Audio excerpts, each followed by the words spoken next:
প্রশংসা মাত্রই মহান রবের জন্য, যিনি আমাদেরকে অগণিত মানুষের মধ্য থেকে যাচাই করে বাছাই করে আজকে গারলগাতি জয়নাল আবেদিন ফাতেমা হাফেজিয়া মাদ্রাসা ও এতিমখানা প্রাঙ্গণে বিরাট ইসলামী জালসায় উপস্থিত হওয়ার তৌফিক এনায়েত করেছেন। সেই মহান রবের দরবারে শুকরিয়া স্বরূপ সকলে বলি আলহামদুলিল্লাহ, আলহামদুলিল্লাহ। জনাবে Muhammad sallallahu alaihi wasallam, who is not a general person, as a father, as a leader, as a commander, as a prophet, as a lawgiver, as a lawmaker, as a reformer of the society, who is a unique, unparalleled, incomparable. আমাদের সর্বশেষ নবী, যিনি পিতা হিসেবে, নেতা হিসেবে, নির্দেশক হিসেবে, নবী হিসেবে, আইনদাতা হিসেবে, আইন প্রণেতা হিসেবে, সমাজ সংস্কারক হিসেবে সাধারণ কোনো ব্যক্তি নন, যিনি অসাধারণ, অতুলনীয়, অনন্য, যার আদর্শ অনুসরণ, অনুকরণ এবং বাস্তবায়নের মধ্য দিয়ে আমরা ইহকালীন কল্যাণ এবং পরকালীন মুক্তির পথ সুনিশ্চিত করতে পারি, সেই জনাবে মুহাম্মদ সাল্লাল্লাহু আলাইহি ওয়াসাল্লামের উপরে সংক্ষিপ্ত সারে আবারও দরুদ জ্ঞাপন করছি। আল্লাহুম্মা সাল্লি আলাইহি, আল্লাহুম্মা বারিক আলাইহি। সম্মানিত উপস্থিতি, আমি সংক্ষিপ্ত আমার বয়ানে, বক্তব্যে যে বিষয়ে কথা বলার চেষ্টা করব, বক্তব্যটি হচ্ছে হু is the most important in your life. তোমার জীবনে সবথেকে গুরুত্বপূর্ণ ব্যক্তি কে? এই বিষয়ে কিছু কথা বলার চেষ্টা করব কোরআন এবং সহিহ হাদিস থেকে। ওয়ামা তাওফিকি ইল্লা বিল্লাহ আলাইহি তাওয়াক্কালতু ওয়া ইলাইহি উনিব।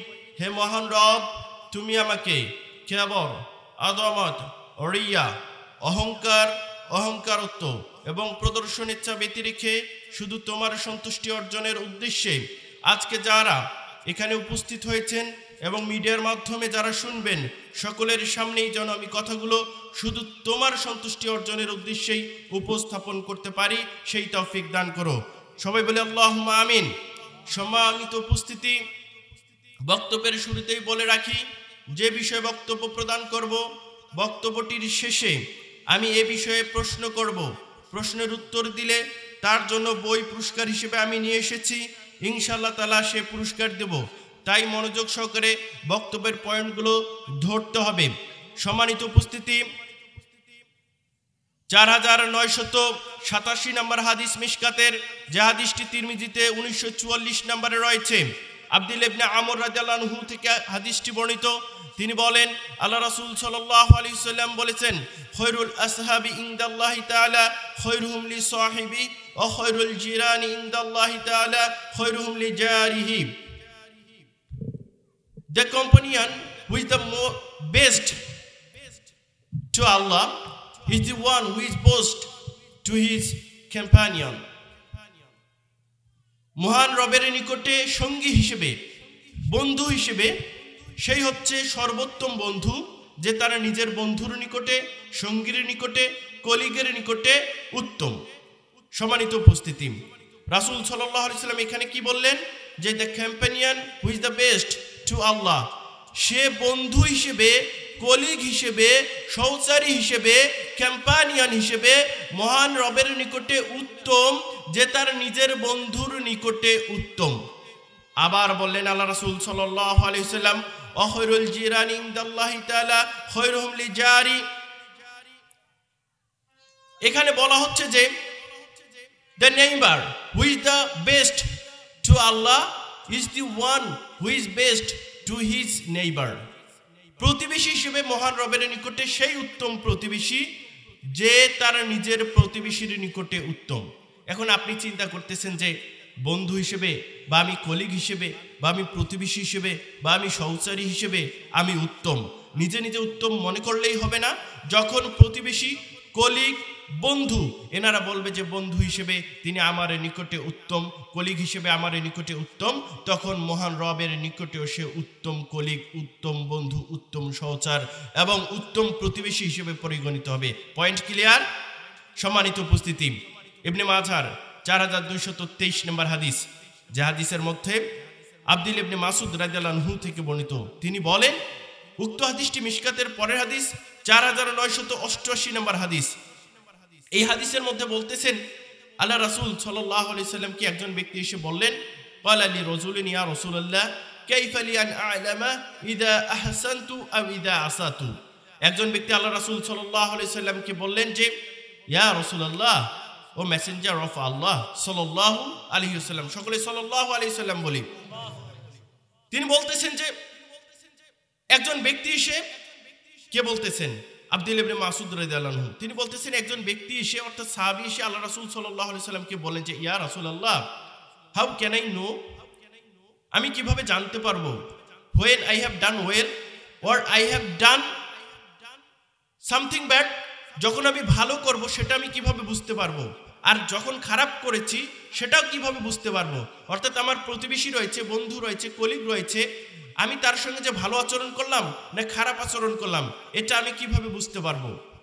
তখন আল্লাহ রাসূল সাল্লাল্লাহু আলাইহি সাল্লাম বললেন যে, ইদা সামি'তা জারানাকা ইয়াকুলুন, if you hear your neighbor saying that, your friends saying that, যখন তুমি শুনতে পাবে তোমার প্রতিবেশী, তোমার বন্ধু, তোমার কলিগ এটা বলবে যে, কদ আহসানতা ফাকাদ আহসানতা, you have done well, then you have done well, যে তুমি ভালো করেছো তাহলে তুমি ভালো করেছো। আদারওয়াইজ তারা যদি বলে যে, ওয়াইজা সামি'তাহুম ইয়াকুলুন কদ আসাতা ফাকাদ আসাতা, যে তুমি খারাপ করেছো তাহলে তুমি খারাপ করেছো, তার মানে আমি ভালো না মন্দ, এটার সার্টিফিকেট কে দিবে? কে দিবে? প্রতিবেশী দেবে। কে দেবে? বন্ধু দেবে। কে দেবে? কলিগ দেবে। কে দেবে? সহচর দেবে, যে আমার সঙ্গে ঘুরে ফিরে তিনিই দেবেন। এই বিষয়টি সম্পর্কে সম্মানিত উপস্থিতি, আব্দুল্লাহ ইবনে মাসউদ রাদিয়াল্লাহু আনহু থেকে বর্ণিত যে হাদিসটি মিশকাতের 5084 নম্বরে রয়েছে, এই হাদিসের মধ্যে আল্লাহ রাসূল সাল্লাল্লাহু আলাইহি সাল্লাম বলেন, খুব সুন্দর একটি হাদিস, এই হাদিসটি খুব ভালোভাবে মনে রাখেন। 5084 নম্বর হাদিস মিশকাতের। হাদিসটির বর্ণনাকারীকে আব্দুল্লাহ ইবনে মাসউদ রাদিয়াল্লাহু আনহু, তিনি বলতেছেন যে হাদিসটি তিরমিজিতে 2488 নম্বরে রয়েছে। আল্লাহ রাসূল সাল্লাল্লাহু আলাইহি সাল্লাম বললেন যে, আলা উখবিরুকুম বিমান ইয়াহরুমু আলান নার ওয়া বিমান তাহরুমুন নার আলাইহি, আমি কি তোমাদেরকে খবর দেব না, সংবাদ দেব না, যার উপরে জাহান্নামের আগুন হারাম করা হয়েছে এবং যাকে জাহান্নামের আগুন স্পর্শ করবে না। কত সুন্দর কথা না? কি বললেন আল্লাহ রাসূল সাল্লাল্লাহু আলাইহি সাল্লাম, যে আমি কি তোমাদেরকে ওই ব্যক্তির সংবাদ দেব না যার উপরে জাহান্নামের আগুন হারাম করা হয়েছে এবং যাকে জাহান্নামের আগুন স্পর্শ করবে না। আল্লাহ রাসূল সাল্লাল্লাহু আলাইহি সাল্লাম বললেন যে, আলা কুল্লি হাইয়িনিন লাইয়িনিন ওয়া সাহলিন ওয়া করিব, যার মেজাজ নরম, স্বভাব কোমল, মানুষের নিকটতম, মানুষের সঙ্গে মিশে এবং যে সহজ সরল, এগুলো বৈশিষ্ট্য হচ্ছে জান্নাতি লোকের বৈশিষ্ট্য, এবং ওই লোককে জাহান্নামের আগুনে স্পর্শ করবে না। মাইকটা চেঁচাচ্ছে না একটু? কেমন যেন একটা শব্দ হচ্ছে। সম্মানিত উপস্থিতি, আমি যিনি এর দায়িত্বশীল রয়েছেন তাকে একটু অনুরোধ করব মাইকটা একটু ঠিক করতে, যাতে শুনতে পারেন। যারা যেখান থেকে শুনছেন, খরগোশের কানের মতো কানটাকে খাড়া করবেন এবং কোরআন হাদিসের যে দলিলগুলো আমি দিচ্ছি সেগুলো মনে রাখার চেষ্টা করবেন। তার মানে স্বভাব কোমল, মেজাজ নরম, তারপরে মানুষের নিকটতম, মানুষের সঙ্গে মিশুক, এবং যে সহজ সরল, ওই ব্যক্তি হচ্ছে জান্নাতি লোক, এবং ওই ব্যক্তিকে জাহান্নামের আগুনে স্পর্শ করবে। সম্মানিত উপস্থিতি, জাহান্নামের আগুনে যদি আমরা যাই, সব থেকে আমরা ক্ষতিগ্রস্ত হব, আনসাকসেসফুল হব। কিন্তু পৃথিবীতে যদি আমাদের কোনো কিছু না থাকে আর আমরা যদি জান্নাতে যেতে পারি, তাহলে এটি আমাদের জন্য সব থেকে বড় পাওয়া। পৃথিবী থেকে যদি সব কিছু হারিয়ে যায় আর আমরা যদি জান্নাতে যেতে পারি, এর থেকে বড় সফলতা আর কোনো আছে নাকি? আছে কোনো? নাই। সম্মানিত উপস্থিতি, আমরা মানুষের সঙ্গে কিভাবে ভালো আচরণ করব, এ ব্যাপারে আল্লাহ রাসূল সাল্লাল্লাহু আলাইহি সাল্লাম বললেন। সূরা তারগিব ও তারহিবের 4180 নম্বর হাদিস, যে হাদিসটি আব্দুর রহমান ইবনে হারিস রাদিয়াল্লাহু আনহু থেকে বর্ণিত, এবং আরেকজন বর্ণনাকারী রয়েছেন আবু কুরাদিন আস-সুলামি রাদিয়াল্লাহু আনহুমা, ওনাদের থেকে এই হাদিসটি বর্ণিত। ওনারা বলতেছেন যে, কুন্না ইনদা রাসূলিল্লাহি সাল্লাল্লাহু আলাইহি ওয়াসাল্লাম, আমরা একদা আল্লাহ রাসূল সাল্লাল্লাহু আলাইহি সাল্লামের নিকটে উপবিষ্ট ছিলাম, বসা ছিলাম, নিকটে ছিলাম। ফাদাউ তাহুরিন ফাগামা সাইয়াদাহু ফি, আল্লাহ রাসূল সাল্লাল্লাহু আলাইহি সাল্লাম পবিত্রতা অর্জন করার জন্য পানি নিয়ে ডাকলেন। কি নিয়ে ডাকলেন বলেন তো দেখি? পবিত্রতা অর্জন করার জন্য পানি নিয়ে ডাকলেন। আল্লাহ রাসূল সাল্লাল্লাহু আলাইহি সাল্লাম তাতে হাত ডোবালেন। ফাতাওয়াদ্দা ফাতাত্তাবানাহু ফাহাসানাহু ফালাম্মা ফারাগা ক্বাল মা হামালাকুম আলা মা সানাতুম। সম্মানিত উপস্থিতি, আল্লাহ রাসূল সাল্লাল্লাহু আলাইহি সাল্লাম তা দিয়ে ওযু করলেন এবং ওযু যে করলেন আল্লাহ রাসূল সাল্লাল্লাহু আলাইহি সাল্লাম। অন্য একটি হাদিস যেটা মিশকাতে এসেছে, বর্ণনাকারী একই, মিশকাতের 4990 নম্বর হাদিস। কথা বোঝা যায়? বোঝা যাচ্ছে কথা? মিশকাতের 4990 নম্বর হাদিস। এখানে বোঝা যাচ্ছে ইয়াতামাসসাহুনা বিউজুহিহি, অর্থাৎ ওজুর যে গড়িয়ে পড়া পানি ছিল, এই ওজুর গড়িয়ে পড়া পানি সাহাবায়ে কেরাম শরীরের মধ্যে মাখতেছিলেন। কেন মাখতেছিলেন? সাহাবায়ে কেরাম ওজুর গড়িয়ে পড়া পানি হযরত মুহাম্মদ সাল্লাল্লাহু আলাইহি ওয়াসাল্লাম তিনি যে ওজু করতেছিলেন, আমাদের নবী সাল্লাল্লাহু আলাইহি ওয়াসাল্লাম সেই যে ওজুর গড়িয়ে পড়া পানি ছিল, সেই ওজুর গড়িয়ে পড়া পানিটা শরীরের মধ্যে মাখতেছিল। কে মাখতেছিল বলেন তো ভাইয়েরা একটু? কে মাখতেছিল? হযরত মুহাম্মদ সাল্লাল্লাহু আলাইহি ওয়াসাল্লাম ওযু করতেছিলেন। ওযুর গড়িয়ে পড়া পানি যে ছিল, এই পানিটা কারা নিয়ে মাখতেছিল? সাহাবায়ে কেরাম। সাহাবায়ে কেরাম। তাহলে এই হাদিস থেকে বোঝা যাচ্ছে ওযুর গড়িয়ে পড়া পানি শরীরের মধ্যে মাখতেছিল। আমরা যদি ওযু করি, এই পানি নিয়ে কেউ মাখবে? মাখবে না তো। আগের যে হাদিস, যে 4180 নম্বর আত-তারগিব ওয়াত তারহিবের হাদিস, এখানে বলা হচ্ছে যে আল্লাহ রাসূল সাল্লাল্লাহু আলাইহি ওয়াসাল্লাম, সকলে বলি সাল্লাল্লাহু আলাইহি ওয়াসাল্লাম, ওযু যে করলেন, সাহাবায়ে কেরাম তাকে অনুসরণ করতে লাগলেন এবং অঞ্জনি ভরে পানি নিলেন। ফালাম্মা ফারাগা, যখন আল্লাহ রাসূল সাল্লাল্লাহু আলাইহি ওয়াসাল্লাম ওযু শেষ করলেন, ক্বালা, তখন আল্লাহ রাসূল সাল্লাল্লাহু আলাইহি ওয়াসাল্লাম বললেন, মা হামালাকুম আলা মা সানাতুম, তোমাদেরকে কিসে এই কাজটি করার জন্য উদ্বুদ্ধ করলো, উৎসাহিত করলো? তোমরা এই কাজটি কেন করছো যে অঞ্জলি ভরে পানি নিচ্ছ অথবা ওযুর গড়িয়ে পড়া পানি শরীরের মধ্যে মাখতেছে? কাজটা কি? ওযুর গড়িয়ে পড়া পানি যে মাখতেছে, এটা যে কোনো একটা কারণ তো আছে, তাই না? তখন সাহাবায়ে কেরাম উত্তর দিচ্ছেন যে হুব্বুল্লাহি তাআলা ওয়া রাসূলিহি, আল্লাহ এবং তার রাসূলের ভালোবাসার জন্য। অর্থাৎ আমরা আল্লাহ এবং তার রাসূলকে যে ভালোবাসি এটি তার প্রমাণ করতে চাচ্ছি, এজন্য আপনার নিকট থেকে অঞ্জলি ভরে পানি নিচ্ছি, অথবা আপনার যে গড়িয়ে পড়া ওযুর পানি রয়েছে সেটি আমরা আমাদের শরীরে মাখতেছি। তখন আল্লাহ রাসূল সাল্লাল্লাহু আলাইহি সাল্লাম বললেন, ফাইন আহবাবতুম আন ইউহিব্বাকুমুল্লাহু আযজা ওয়া জাল্লা, যদি তোমরা আল্লাহ এবং তার রাসূলকে ভালোবাসতে চাও এবং আল্লাহ এবং তার রাসূলের নিকট থেকে ভালোবাসা রিটার্ন চাও, ফেরত পেতে চাও, ফাদ্দু ইযা তুমিনতুম ওয়াসদুকু ইযা হাদ্দাসতুম ওয়া আহসিনু জিওয়ারা মান জাওয়ারাকুম, যখন তোমাদের কাছে কোনো আমানত রাখা হবে, আমানত বুঝি তো আমরা, অর্থাৎ কেউ কোনো কিছু রাখতে দিয়েছে, মসজিদের ক্যাশিয়ার হতে পারে, অথবা অফিসের কোনো দায়িত্বশীল হতে পারে, অথবা আপনি এলাকার কোনো বুজুর্গ ব্যক্তি অথবা ভালো ব্যক্তি, আপনাকে কেউ কোনো কিছু রাখতে দিয়েছেন, এই জিনিসটি আপনি যথাসময়ে ফেরত দিবেন, তাহলে এর দ্বারা প্রমাণ করতে চান আপনি আল্লাহ এবং তার রাসূলকে ভালোবাসেন, অথবা এবং আল্লাহ এবং তার রাসূলের কাছ থেকে ভালোবাসা ফেরত পেতে চান। কথা ক্লিয়ার? তার মানে আমানত যদি রাখা হয়, তাহলে যখন ফেরত যাবে গড়িমেশি করা যাবে না যে খরচ করে ফেলছি, ওইখানে রাখছি, এখানে রাখছি, তাহলে কি করতে হবে? ফেরত দিয়ে দিতে হবে। ওয়াসদুকু ইযা হাদ্দাসতুম, যখন কথা বলো তখন সত্য কথা বলো। কথা বললে কি কথা বলতে হবে বলেন তো দেখি? সত্য কথা বলতে হবে। ওয়া আহসিনু জিওয়ারা মান জাওয়ারাকুম, আর প্রতিবেশীর সাথে প্রতিবেশী সুলভ আচরণ করতে হবে। প্রতিবেশীর সাথে কি আচরণ করতে হবে? প্রতিবেশী সুলভ আচরণ করতে হবে। প্রতিবেশী দ্বারা কাকে বোঝায় একটু ব্যাখ্যা করি। প্রতিবেশী 3 ধরনের হয়। কয় ধরনের প্রতিবেশী হয়? 3 ধরনের। একটা হচ্ছে নিকটাত্মীয় প্রতিবেশী, আত্মীয় প্লাস প্রতিবেশী। যেমন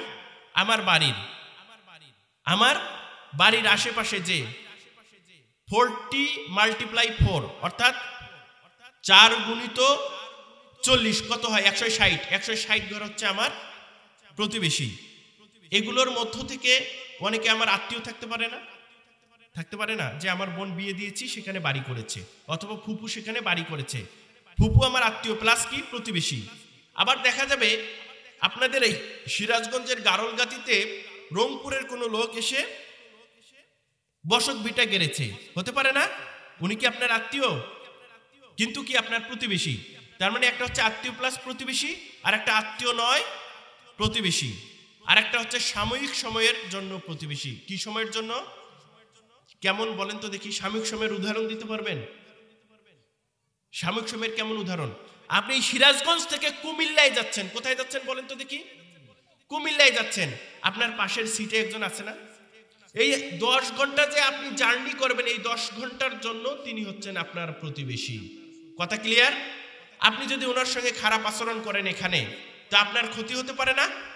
আপনার ক্ষতি সাধন করতে পারে না? ক্ষতি সাধন করতে পারে। সেখানে উত্তম আচরণ করতে হবে, 3 জায়গায় উত্তম আচরণ করতে হবে। তবে সব থেকে প্রায়োরিটি কার জন্য? আত্মীয় প্লাস প্রতিবেশী। যিনি আত্মীয় প্লাস প্রতিবেশী, তার জন্য বেশি প্রায়োরিটি। সম্মানিত উপস্থিতি, তার মানে আমরা আল্লাহ এবং তার রাসূলকে ভালোবাসতে চাই এবং তাদের কাছ থেকে ভালোবাসা ফেরত পেতে চাই। তাহলে আমাদের কাজ কয়টা বলেন তো? কয়টা কাজ? কয়টা কাজ? 3টা কাজ এখানে আছে। একটা হচ্ছে আমানত যদি আমাদের কাছে রাখে তাহলে আমানতটা যথাসময়ে ফেরত দিতে হবে। নাম্বার 2, কথা বললে সত্য কথা বলতে হবে। আর নাম্বার 3, প্রতিবেশীর সাথে উত্তম আচরণ করতে হবে, আশেপাশের লোকগুলোর সঙ্গে উত্তম আচরণ করতে হবে। কথা ক্লিয়ার তো? সম্মানিত উপস্থিতি, 5083 নম্বর হাদিস মিশকাতের, যে হাদিসটি 1987 নম্বরে রয়েছে তিরমিজিতে, আবু জার রাদিয়াল্লাহু আনহু থেকে বর্ণিত। তিনি বলেন, আল্লাহ রাসূল সাল্লাল্লাহু আলাইহি ওয়াসাল্লাম বলেছেন, ইত্তাকিল্লাহ হাইসুমা কুনতা ওয়াতবি সাইয়াতাল হাসানা তামুহুহা ওয়া খালিকিন নাসা বিখুলুকি হাসান। একবার আল্লাহু আকবার বলেন তো।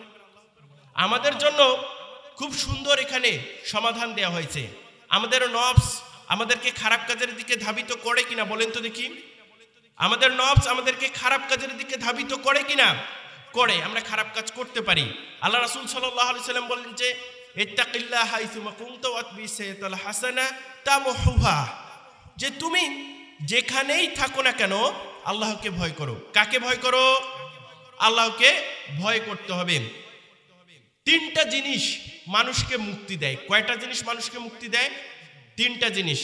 5122 নম্বর মিশকাতের হাদিস, আবু হুরায়রা রাদিয়াল্লাহু আনহু থেকে বর্ণিত। তিনি বলেন, আল্লাহ রাসূল সাল্লাল্লাহু আলাইহি ওয়াসাল্লাম বলছেন যে, সালাসাতুন মুনজিয়াতুন ওয়া সালাসাতুন মুহলিকাহ, 3টা জিনিস মানুষকে মুক্তি দেয় আর 3টা জিনিস মানুষকে ধ্বংস করে। বলতে হবে কয়টা জিনিস মানুষকে মুক্তি দেয়? 3টা। ধ্বংস করে কয়টা? 3টা। এই মুক্তি দেয় 3টা জিনিস কি? তাকওয়াল্লাহ ফিস সিররি ওয়াল আলানিয়াহ, প্রকাশ্যে এবং গোপনে সর্বাবস্থায় আল্লাহকে ভয় করা, আল্লাহ ভীতি থাকা। কারণ প্রকাশ্যে এবং গোপনে যদি 2 সময় আল্লাহকে ভয় না থাকে তাহলে আমরা খারাপ কাজ করব কিনা? প্রকাশ্যে করতেছি না, শ্বশুর দেখতেছে, শাশুড়ি দেখতেছে, চাচা দেখতেছে, বাবা দেখতেছে, মা দেখতেছে, বড় ভাই দেখতেছে, প্রতিবেশীরা দেখতেছে যে কেমন হবে। কিন্তু ঠিকই রাতের বেলা মোবাইলটা ছেড়ে দিয়ে কম্বলের নিচে, আমরা লেপের নিচে কি দেখতেছি? পর্নো সিনেমা দেখতেছি, অশ্লীল সিনেমা দেখতেছি। এরকম হতে পারে না? তাহলে আপনি যদি মুক্তি চান তাহলে প্রকাশ্য এবং গোপনে সর্বাবস্থায় আল্লাহকে কি করতে হবে? ভয় করতে হবে। ওয়াল কসদু বিল হাক্কি ফির রিদা ওয়াস সুখতি, এবং সন্তুষ্টি ও অসন্তুষ্টি সর্বাবস্থায় হক কথা বলতে হবে। কোন অবস্থায় বলেন তো দেখি? সর্বাবস্থায় হক কথা বলতে হবে, সত্য কথা বলতে হবে। সেটা আপনার সন্তুষ্টিতে থাকতে পারে, অসন্তুষ্টিতেও থাকতে পারে। এরকম হতে পারে না? আমার একজন স্যার আসছে, কি যেন বলে, আমাদের যে জুনিয়র ইঞ্জিনিয়ার শরীফুল স্যার আসছে, ওনাকে আমাকে ভালো লাগে। উনি মাঝে মাঝে বলে, কয় কার মন খারাপ হলো আমি হক কথা বলি। মানে হক কথাটা, সত্য কথাটা বলতে হবে। যেটা তার ন্যায্য অধিকার, সেই অধিকারটা তাকে দিয়ে দিতে হবে। কথা বুঝতেছেন? তারপরে বলা হচ্ছে আল কসদু ফিল গিনা আল ফাকরি, এবং সচ্ছলতা অসচ্ছলতা উভয় অবস্থায় মধ্যম পন্থা অবলম্বন করতে হবে। কি পন্থা অবলম্বন করতে হবে? মধ্যম পন্থা। কয়টা জিনিস মানুষকে মুক্তি দেয়? 3টা জিনিস মানুষকে মুক্তি দেয়। একটা হচ্ছে যে প্রকাশ্য গোপনে সর্বাবস্থায় আল্লাহকে ভয় করতে হবে। নাম্বার 2, হক কথা বলতে হবে সন্তুষ্টি এবং অসন্তুষ্টিতে।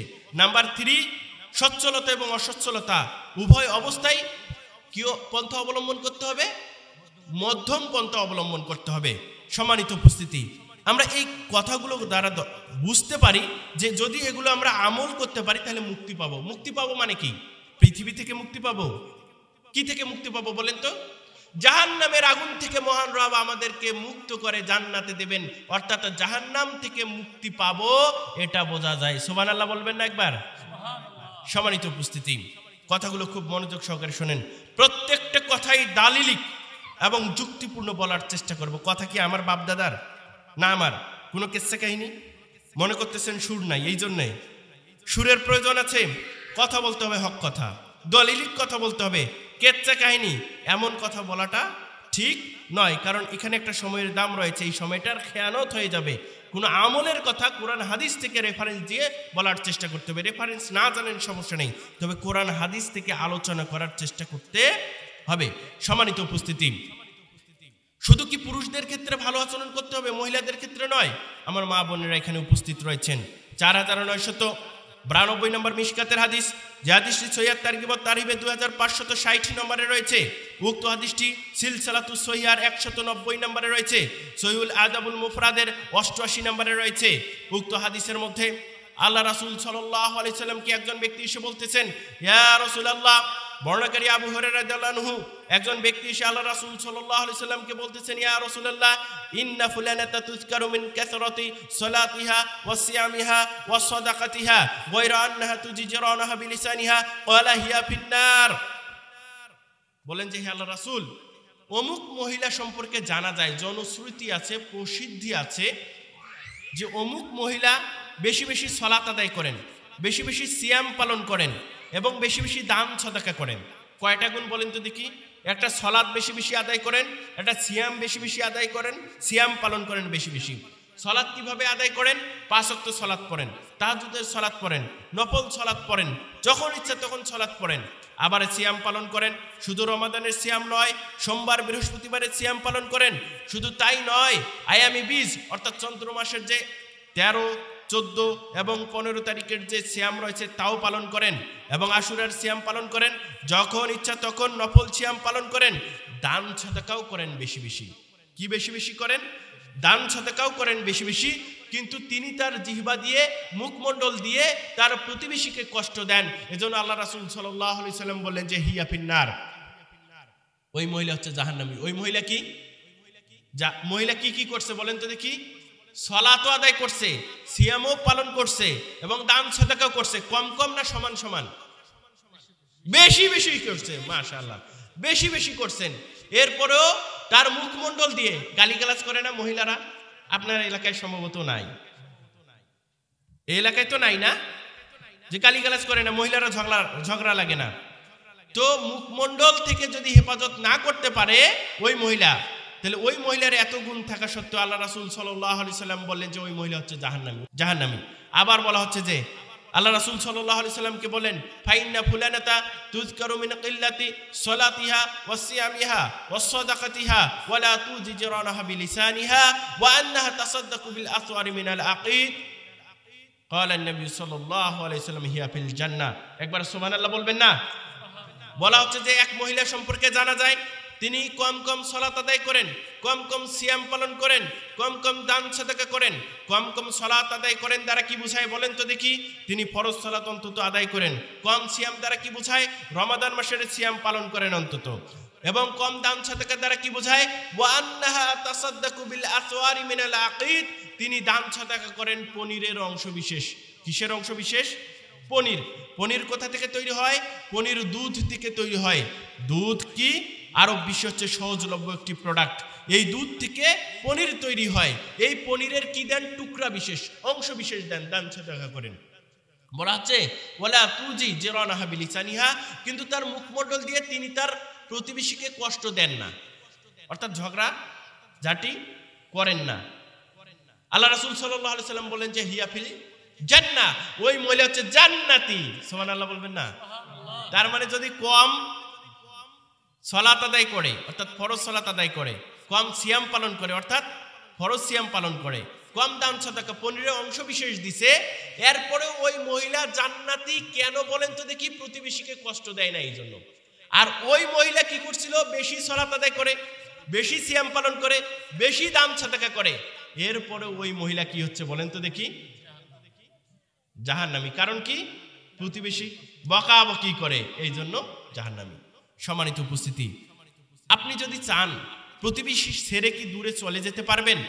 যে প্রতিবেশী ছেড়ে আমি দূরে চলে যাব, অন্য কোথায় যাব, আমরা কি গিয়ে সেখানে থাকতে পারবো? দেখেন কি ঘটনা ঘটে। Man can not live alone, মানুষ একাকী বসবাস করতে পারে না। মানুষ একাকী বসবাস করতে পারে না। A young man who lived in a village long ago. দীর্ঘদিন আগের কথা, একজন লোক, একজন যুবক একটা গ্রামে বসবাস করত। Found his life full of problems and sufferings. তিনি তার জীবনে বিভিন্ন ধরনের দুঃখ, দুর্দশা এবং সমস্যা খুঁজে পেল। কি পাইছে? একজন লোক গ্রামে আছে, তিনি তার জীবনে বিভিন্ন দুঃখ, দুর্দশা, সমস্যা খুঁজে পেলেন। Quarrels, ill feelings, jealousy, enmity, all are part of everyday life there. সেখানে কি ছিল? ঝগড়া বিবাদ ছিল, বৈরী মনোভাব ছিল, হিংসা বিদ্বেষ ছিল এবং শত্রুতা ছিল। সেই গ্রামের নিত্যদিনের সঙ্গী ছিল। সেই গ্রামের কি ছিল বলেন তো দেখি? নিত্যদিনের এই ঝগড়াঝাটি, বৈরী মনোভাব, হিংসা বিদ্বেষ, শত্রুতা। আপনাদের গ্রামে মনে হয় নাই না?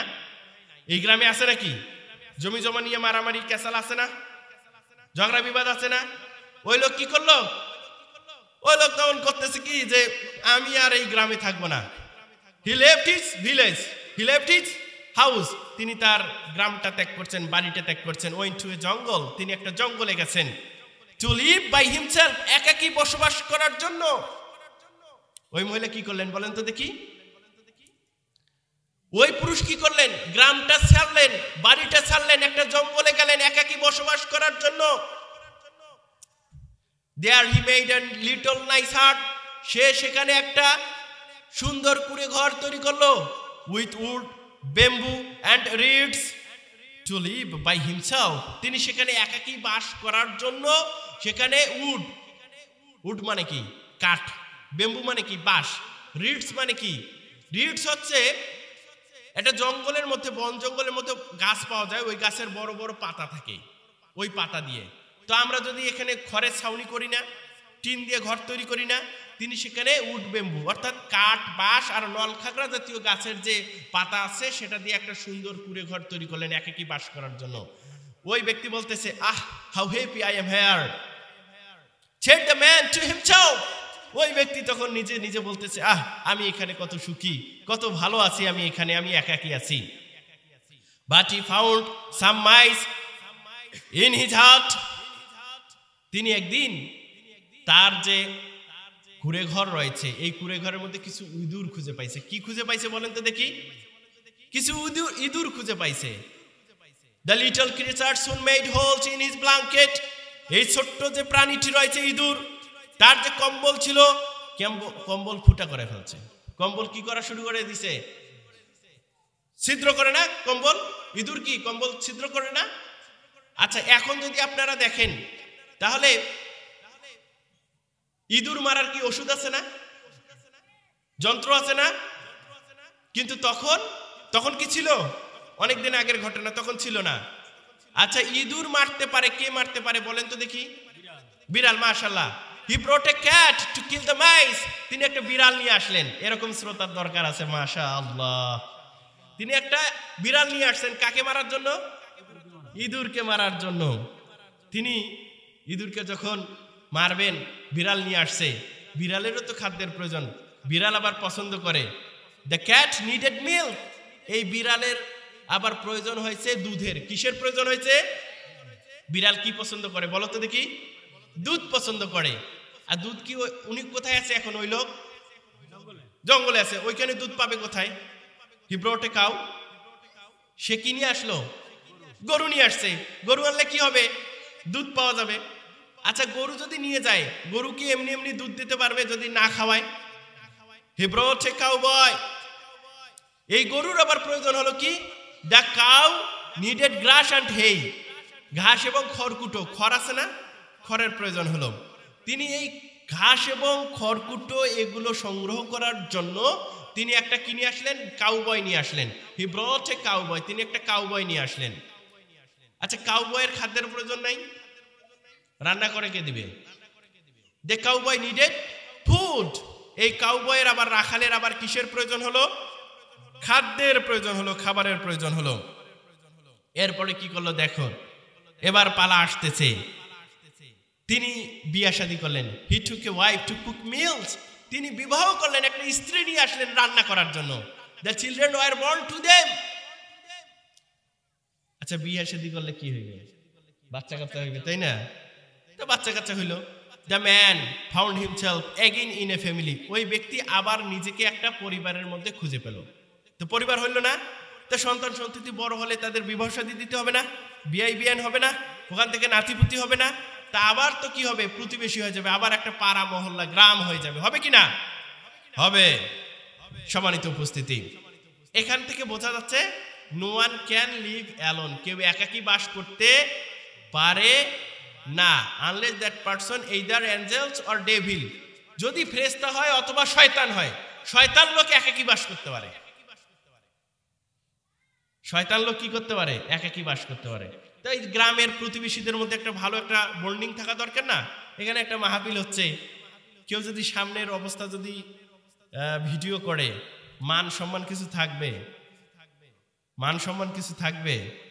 মানুষ তো বলতেছে হুজুর তো জমায়া ইংলিশ বলতেছে শুধু, আসলে পরিবেশটা যে কি এটা আল্লাহই ভালো জানেন। তাহলে একজন যে একটা মাহফিল দিল, এত কষ্ট করে একটা মাদ্রাসা চালাচ্ছেন, উনি ওনার প্রতিবেশীরা নাই আশেপাশে, সাহায্য সহযোগিতা করতে চান না, ওনাকে কি ঠেক দিতে চান যে মাদ্রাসাটা বন্ধ হয়ে যাক? এরকম কথা বলতে চাচ্ছেন কি প্রতিবেশীরা? আপনারা কি বোঝাতে চাচ্ছেন? আপনার প্রতিবেশী একটা মাদ্রাসা করেছে, একজন লোক কতগুলো লোক সব হাইস নিয়ে চলে আসলো, কত দূরের মানুষ চাকরি করে সারাদিন অফিস করার পর চলে এসেছে কোরআন হাদিসের কিছু কথা শোনার জন্য। আপনারা বাইরে ঘোরাফেরা করতেছেন, বাইরে কি করতেছেন? ঘোরাফেরা করতেছেন, মাজলিসে আসেননি। কোনো কথা আমি অপ্রয়োজনীয় কথা বলেছি? কোনো বাক্য অপ্রয়োজনীয় বলেছি? প্রত্যেকটা বাক্যই প্রয়োজনীয় না, আমাদের জন্য শিক্ষণীয় না, কোরআন হাদিস থেকে না। সম্মানিত উপস্থিতি, তার মানে কেউ একাকী বাস করতে পারবে না। People need food, shelter, companion and cooperation. মানুষের দরকার কি কি দরকার, প্রয়োজন কি কি? খাদ্যের প্রয়োজন, আবাসস্থানের প্রয়োজন, তারপরে সাহায্য সহযোগিতার প্রয়োজন এবং সঙ্গী সাথীর প্রয়োজন। কিসের প্রয়োজন? সঙ্গী সাথীর প্রয়োজন। তাহলে মানুষের তো খাদ্যের প্রয়োজন হবে, আবাসস্থানের প্রয়োজন হবে, সঙ্গী সাথীর প্রয়োজন হবে, একে অপরের সাহায্য সহযোগিতার প্রয়োজন হবে। People need to look after each other, মানুষের কে একে অপরকে দেখাশোনা করার প্রয়োজন হবে। একে অপরকে কি দেখতে হবে না? আমরা যদি আসি, কথার কথা বলি, আমি একটা বিল্ডিংয়ে ভাড়া থাকি 2 তলায়, তা আমি যদি রাতে 12টা বা 1টার সময় যদি আমি অসুস্থ হয়ে পড়ি, তা আমার বাপ ভাই আছে, আশেপাশের লোক আছে? কেউ নাই। তখন ওইখানকার যে বাসা মালিক রয়েছে অথবা আমার বাসায় যে যারা থাকে, আমার প্রতিবেশী রয়েছে, ওরা আমাকে মেডিকেলে অথবা ক্লিনিকে নেবে কিনা বলেন তো দেখি। তাহলে হু is the most important in your life? আপনার জীবনে সব থেকে গুরুত্বপূর্ণ ব্যক্তিকে? যে আপনার আশেপাশে বসবাস করে, যে আপনার কি করে? আশেপাশে বসবাস করে। সামনে একজনকে আমরা দেখতে পাচ্ছি, শহীদুল ভাই আছে। তো শহীদুল ভাইয়ের যদি বলি যে আপনার সব থেকে গুরুত্বপূর্ণ ব্যক্তিকে, বলবে যে আমার মা, বলবে যে আমার বাবা, বলবে আমার বউ। কিন্তু গুরুত্বপূর্ণ ব্যক্তি হচ্ছে এই মুহূর্তে তার পাশে যে তারেক আনোয়ার বসে রয়েছে, তারেক আনোয়ার। কারণ মাথা ঘুরে পড়ে গেলে তারেক আনোয়ার তাকে আগে মাথাটা ধরে তুলবে। কারণ এখন যদি মাথা ঘুরে পড়ে যায়, ক্লিনিকে বা হাসপাতালে নিবে কে? তারেক আনোয়ার আগে ধরবে। তাছাড়া ওই যদি বলে যে আমার গুরুত্বপূর্ণ ব্যক্তি আমার জীবনের হচ্ছে আমার মা, আমার বাবা, আমার বউ, ওরা কি আসবে এখন? তার মানে আপনার আশেপাশে যে বসবাস করতেছে সেই হচ্ছে আপনার জন্য গুরুত্বপূর্ণ ব্যক্তি। কথা ঠিক কিনা? কথা ক্লিয়ার? মাশাআল্লাহ। সম্মানিত উপস্থিতি, তার মানে মানুষ একাকী বাস করতে পারবে না। If they live in a family or society, their demand can be fulfilled. যদি কেউ পরিবারে অথবা একটা সমাজে বসবাস করে, তাহলে তার যে প্রয়োজনগুলো রয়েছে এগুলো ফুলফিল হবে। কথা ক্লিয়ার? কেমনে? কথার কথা বলি, আমি এটা কাপড় তৈরি করছি না, কাপড়টা নাকি আমি কি দর্জি? আমার কি দোকান আছে নাকি? কাপড়ের দোকান আছে নাকি? তার মানে কাপড়ের দোকানেরও প্রয়োজন, দর্জিরও প্রয়োজন, তখন আমি এটা পাবো, পড়তে পারবো, তাই কি না? আচ্ছা, সবার বাড়িতে আপনার যে এলাকায় বসবাস করেন চাষাবাদ করেন না?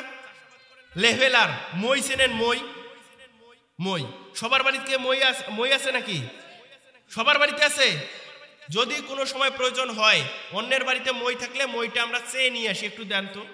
অথবা যে কোনো প্রয়োজন, অন্য কোনো জিনিস, চাষাবাদের যদি যন্ত্রপাতি আপনার স্বল্পতা থাকে, আপনি অন্য একজনের কাছ থেকে নিয়ে আসেন কিনা? আচ্ছা, কথার কথা বলতেছি, এখন কি ঢেকিতে ধান থেকে কি চাউল হয়? ঢেকিতে কি করা হয় বলেন তো দেখি? রাইস মিল, তাই না? রাইস মিলে হয়তো, তাই না? আচ্ছা, রাইস মিলে যদি হয়, আপনি ধানটা কোথায় নিয়ে যাইতে হবে বলেন তো দেখি? রাইস মিলে নিতে হবে না? আচ্ছা, চারা, প্রথম থেকে শুরু করি। চারা, ধান আমরা বুনি না, চারা হবে। আপনি চারা করলেন মনে করেন নিচে, এই চারাটা রোপণ করলেন, ধান হলো, ধানটা কাটলেন। আপনার মনে করেন 20 বিঘা সম্পত্তি, আপনি একাই পারবেন? পারবেন? লোকের প্রয়োজন আছে নাকি? আচ্ছা, ধানটা নিয়ে আসবেন, কাটা মারা করবেন, আবার রাইস মিলে নিয়ে যাবেন, চাল আসবে। তার মানে প্রত্যেকটা ক্ষেত্রেই লোকের প্রয়োজন হবে কিনা? প্রতিবেশীর প্রয়োজন হবে না? আশেপাশের লোকের প্রয়োজন হবে। সম্মানিত উপস্থিতি, তার মানে আশেপাশের লোকদের সঙ্গে যত আমাদের বন্ডিংটা শক্ত থাকবে, ভালো থাকবে, তত আমরা উত্তরোত্তর উন্নতি করতে পারবো। আশেপাশের লোক, আমাদের নায়েব আলী ভাই আজকের সভাপতি, উনি যে মাদ্রাসা দিয়েছেন, এই মাদ্রাসাকে যদি আপনারা ঠেকাতে চান, ঠেকাতে পারবেন না। আর আপনারা যদি চান মাদ্রাসাটা তত্তর করে উপরে উঠবে, কেমনে উঠবে? মনে করেন নায়েব আলী ভাই চাকরি করে, অনেক টাকা দিচ্ছে, আমরা কলিগরা এসেছি, মনে করেন যে আমরা ওনাকে হেল্প করতেছি। ছাত্রছাত্রীকে আমি দেবো, আমার ছেলেকে এসে পড়াবো, আমার মেয়েকে এসে পড়াবো, অত দূর থেকে বলেন? তা আপনারা যদি স্টুডেন্ট দিয়েও, শিক্ষার্থী দিয়েও হেল্প না করেন, তাহলে হবে? কথা বোঝেন নাই মনে হয়। আবার মাদ্রাসার যে শিক্ষার্থী রয়েছে, তাদের উপর যদি জুলুম, অত্যাচার, নিপীড়ন চালান, আপনাদের আচার আচরণ যদি খারাপ হয়, তাহলে কি ছাত্রছাত্রী এখানে পড়বে? পড়বে কি? আপনারা যদি তাদের সাহায্য সহযোগিতা করেন, তলবে আলেমদের, তাহলে তারা পড়াশোনা করে যে পরিমাণ সওয়াব পাবে, শুধুমাত্র আপনারা সাহায্য সহযোগিতা করে সেম সওয়াব পাবেন। সুবহানাল্লাহ বলবেন না? সম্মানিত উপস্থিতি, আমরা যে কথায় গেছিলাম যে কেউ একাকী বসবাস করতে পারে না, তার মানে প্রতিবেশী, সঙ্গী, সাথী এগুলোর প্রয়োজন আছে। আমি যে হাদিস বলতেছিলাম 5083 নম্বর হাদিস, আবু যার রাদিয়াল্লাহু আনহু থেকে বর্ণিত, তিনি বললেন যে আল্লাহ রাসূল সাল্লাল্লাহু আলাইহি সাল্লাম বলেছেন, ইত্তাকিল্লাহ হাইথুমা কুনতা ওয়াতবি সাইয়্যাতাল হাসানা তামহুহা, যে তুমি যেখানেই থাকো না কেন আল্লাহকে ভয় করো, যেখানেই থাকো না কেন আল্লাহকে ভয় করো। কোনো কারণে যদি মন্দ কাজ হয়ে যায়, তাহলে সঙ্গে সঙ্গে ভালো কাজ করে ফেলো। সুবহানাল্লাহ বলবেন না? এটা কি করবে? ভালো কাজটা মন্দ কাজকে মিটিয়ে ফেলবে। ভালো কাজটা মন্দ কাজকে কি করবে বলেন তো দেখি? মিটিয়ে ফেলবে। মনে করেন আপনার কোনো কারণে পাপ হয়ে গেছে, আপনি দান সাদাকা করে দিলেন, আপনি একটা নফল সিয়াম করে দিলেন, আপনি নফল ইবাদত করলেন, কোরআন তেলাওয়াত করলেন, তাহলে আপনার যে ভালো কাজটা করলেন, এই ভালো কাজটা আপনি যে খারাপ কাজ করেছিলেন, পাপ করেছিলেন, ওই পাপটাকে কি করে দিবে বলেন তো দেখি? মিটিয়ে দিবে, মিটিয়ে দিবে, পাপটা আর থাকবে না। কথা বুঝে আসছে? তার মানে কোনো কারণে যদি আমাদের খারাপ কাজ হয়ে যায়, মন্দ কাজ হয়ে যায়, সঙ্গে সঙ্গে ভালো কাজ করতে হবে, ভালো কাজটা মন্দ কাজকে মিটিয়ে দেবে। ওয়া খালিকিন নাস বিখুলুকি হাসান, এবং উত্তম আচরণের মাধ্যমে মানুষের সঙ্গে মিলে মিশে থাকতে হবে। উত্তম আচরণের মাধ্যমে মানুষের সঙ্গে কি করতে হবে বলেন তো দেখি? মিলে মিশে থাকতে হবে। আচ্ছা বলেন তো বাপজান, আপনার এলাকায় তো অনেক আলেম ওলামা আসছে না? আমি তো আলেম ওলামায় এত বড় না, আমি পল্লী বিদ্যুতে চাকরি করি আর কি, ঠিক আছে? আমাদের কাজ হচ্ছে খুঁটিতে উঠে কাজ করি, মানুষের বাড়ি যাই, সারাদিন কাজ নিয়ে ব্যস্ত থাকি। আপনাকে আমি একটা প্রশ্ন করতে চাই, আপনাদের একটা প্রশ্ন করতে চাই, বলেন তো আমরা পুণ্য কি করি বলেন তো? অর্জন করি না? আর পাপটা কি খারাপ জিনিস না? আপনার বয়স যদি 70 বছর হয়, আপনাকে যদি বলি যে চাচা বলেন তো পুণ্য কাকে বলে, বা বলেন তো পাপ কাকে বলে, বলতে পারবো না আমরা। কেন পারবো না? কোনোদিন হুজুর বলে নাই, অথবা আমরা শুনতেও চাইনি। অথচ ছোট্ট ছোট্ট জিনিসগুলো আমাদের জানা উচিত, যে পুণ্য কোনটা আর পাপ কোনটা জানা দরকার না আমাদের? এই যে পুণ্য কাকে বলে, আমি আপনাদের দুটা হাদিস শোনাই, তাহলে বুঝবেন যে পুণ্য কোনটা আর পাপ কোনটা। নওয়াজ বিন সামান রাদিয়াল্লাহু আনহু থেকে বর্ণিত, যে হাদিসটি 5073 নম্বরে মিশকাতে রয়েছে, তিনি বলতেছেন যে আমি আল্লাহ রাসূল সাল্লাল্লাহু আলাইহি সাল্লামকে জিজ্ঞাসা করলাম, সালতু রাসূলুল্লাহি সাল্লাল্লাহু আলাইহি সাল্লাম, আমি আল্লাহ রাসূল সাল্লাল্লাহু আলাইহি সাল্লামকে জিজ্ঞাসা করলাম, আনিল বিররি ওয়াল ইসম, পুণ্য এবং পাপ সম্পর্কে। কি সম্পর্কে বলেন তো দেখি? পুণ্য এবং পাপ সম্পর্কে। আল্লাহ রাসূল সাল্লাল্লাহু আলাইহি সাল্লাম বলেন, আল বিররু হুসনুল খুলক, উত্তম চরিত্রই হচ্ছে পুণ্য। উত্তম চরিত্র কি বলেন তো দেখি? এখন আপনি বলবেন যে উত্তম চরিত্র কিভাবে পূর্ণ হয়? উত্তম চরিত্র কিভাবে পূর্ণ হয়? তার মানে উত্তম চরিত্র দ্বারা কি বুঝি আমরা বলেন তো? উত্তম চরিত্র দ্বারা বুঝি যে বেহায়া, বেপর্দা, নারীর সঙ্গে মিশি না, প্রেম প্রীতি করি না, পরকিয়া করি না। কয় ছেলের চরিত্র ভালো, ছেলের চরিত্র, কিন্তু আসলে সংজ্ঞা এটা নয়। উত্তম চরিত্র যে হবে, প্রথমত 4টা পয়েন্ট বলতেছি। উত্তম চরিত্রের সঙ্গে সংশ্লিষ্ট কি? লেনদেনের ক্ষেত্রে ইনসাফের পন্থা অবলম্বন করা। লেনদেনের ক্ষেত্রে কিসের পন্থা অবলম্বন করতে হবে? ইনসাফের পন্থা অবলম্বন করতে হবে।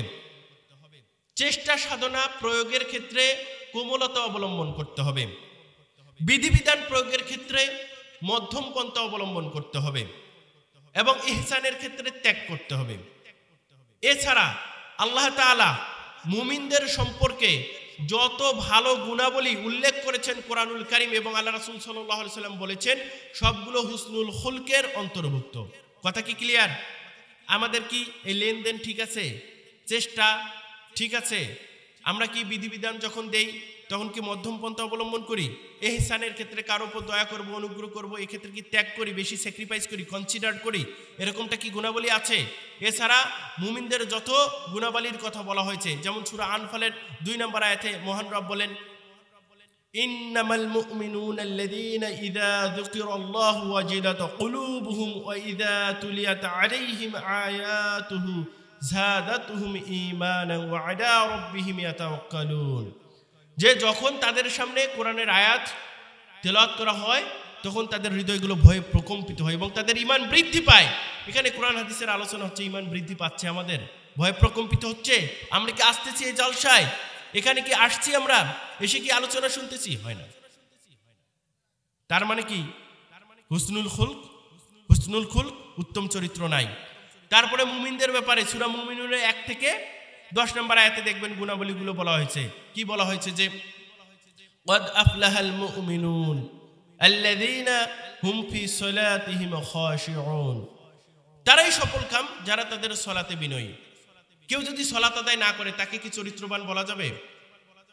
তা আমরা তো বলি যে যদি ছেলে দেখতে আসে, মেয়ের বিয়া দেবে, ছেলের চরিত্র কেমন? খুব ভালো ছেলে, অথচ 3টে প্রেম করে কিন্তু জানে না কেউ। আচ্ছা, শুধু প্রেম করলে কি হবে? ওই ছেলের দেখেন যে বিড়িও টানে, সিগারেটও খায়, খালি তাই না গাঞ্জাও খায়, তাও ভালো ছেলে। আচ্ছা, বাদ দিলাম এগুলা কিছু করে না, ওই ছেলে নামাজ তো পড়ে না, তো চরিত্র কি আর ভালো? তার মানে মুমিনের যে গুণাবলী রয়েছে, এই মুমিনের গুণাবলী যদি তার ভেতরে না থাকে, ওর চরিত্র ভালো। আমি মনে হয় বুঝাতে পারছি। তার মানে হচ্ছে, যদি বলে যে ওই মেয়েটার চারিত্রিক গুণাবলী কেমন, ভালো না মন্দ, ওই মেয়েটার চারিত্রিক গুণাবলী তখন ভালো হবে যখন মুমিনার যে গুণাবলী রয়েছে সেগুলো তার ভিতরে থাকবে। ওই মেয়ে তো 3 পিস পরে কলেজে যায়, স্কুলে যায়, তাহলে ওই মেয়ে কেমনে চরিত্রবান হয়? প্রেম করে না এই জন্য? বুঝাতে পারি নাই মনে হয়। বুঝতে পারছেন কি? তার মানে মুমিনার পর্দা থেকে শুরু করে সালাত, সিয়াম, অন্যান্য যে ইবাদতগুলো রয়েছে মুমিনার জন্য, সেগুলো যদি সে করে, শুধু তাই হবে, প্রতিবেশীকে তো কষ্ট দেওয়া যাবে না। ওই মায়ের সাথে ঝগড়া লাগছে, বেটি মানুষ শিয়ানা, এখনো বিয়ে হয়নি, দেখেন যে গিয়ে কি গালিগালাজ করতেছে, করে না? আপনার এলাকায় মনে হয় নাই এগুলো। তো সম্মানিত উপস্থিতি, তার মানে পুণ্যটা কি জিনিস বলেন তো দেখি? পুণ্য হচ্ছে উত্তম চরিত্র। আর উত্তম চরিত্র কি? 4টা পয়েন্ট বলেছে। এবং আল্লাহ তাআলা কোরআনুল কারীমে মুমিনাদের সম্পর্কে যে গুণাবলীগুলো, যে বিশেষণগুলো বিশেষায়িত করেছেন, সেগুলো হচ্ছে উত্তম চরিত্রের অন্তর্ভুক্ত। এরপরে দেখেন, ওয়াল ইসমু মা হাকা ফি সাদরিক ওয়া কারিতা আইয়াতালি আলাইহিন নাস। পাপ কি জিনিস? পাপ কি জিনিস? এবার দেখেন, পাপ হচ্ছে ওই জিনিস যা তোমার মনে সংশয় সৃষ্টি করে। কি সৃষ্টি করে? সংশয়। এবং মানুষের কাছে তা প্রকাশ পাক, এটা অপছন্দ করো। তার মানে রাতের বেলা যে আমি নাটক দেখি লেপ কম্বলের ভিতরে, অথবা পর্ণ সিনেমা দেখি, এটি যদি আমার বাপে জানে, আমার কাছে খারাপ লাগবে না? লোক জানলে খারাপ লাগবে কিনা বলেন? এটা পাপ তো নাকি? আচ্ছা, ছেলে মেয়ে পার্কে ঘুরতে যায় কেন? বাড়িতে তো ঘোরাঘুরি করতে পারতো। পার্কে যায় কেন? দেখবেন যে পার্কে আবার নিজেদের এলাকার লোকজন যায়, সেখানে ঘুরতে যাবে না, দূরের কোনো পার্কে যায়, এমন জায়গায় যায় যেখানে লোকজন দেখবে না। কারণ তারা যে ঘোরাঘুরি করতেছে একসাথে, এটা মানুষের কাছে প্রকাশ পাক, এটা সে অপছন্দ করে। তার মানে দ্যাট ইজ কল পাপ। দ্যাট ইজ কল কি? আমি মনে বোঝাতে পারি নাই। আপনি আপনার জমি রয়েছে, একটা জমির চারপাশ দিয়ে আপনার এলাকার যে লোকজন রয়েছে, একজন লোক, তার একটা পুকুর রয়েছে। একটু মনোযোগ সহকারে শোনেন। আপনার একটা কি রয়েছে বলেন তো? জমি রয়েছে। আর একজনের কি রয়েছে, পুকুর রয়েছে। উনি পুকুরের যে কাঁধি রয়েছে, এই পুকুরের যে পার রয়েছে, এই পারের মধ্যে গাছ লাগিয়েছে। কি লাগিয়েছে? গাছ লাগিয়েছে। তো উনি গাছ লাগাটা ঠিক করছে? এটা একটা পাপ কাজ। আচ্ছা, আপনার আবার জমি আছে, গাছ বড় হলে ছায়া হবে, ফসল হবে না, আপনি আবার গাছের মাথা কি করেছেন? ভেঙে দিয়েছেন। কি করে?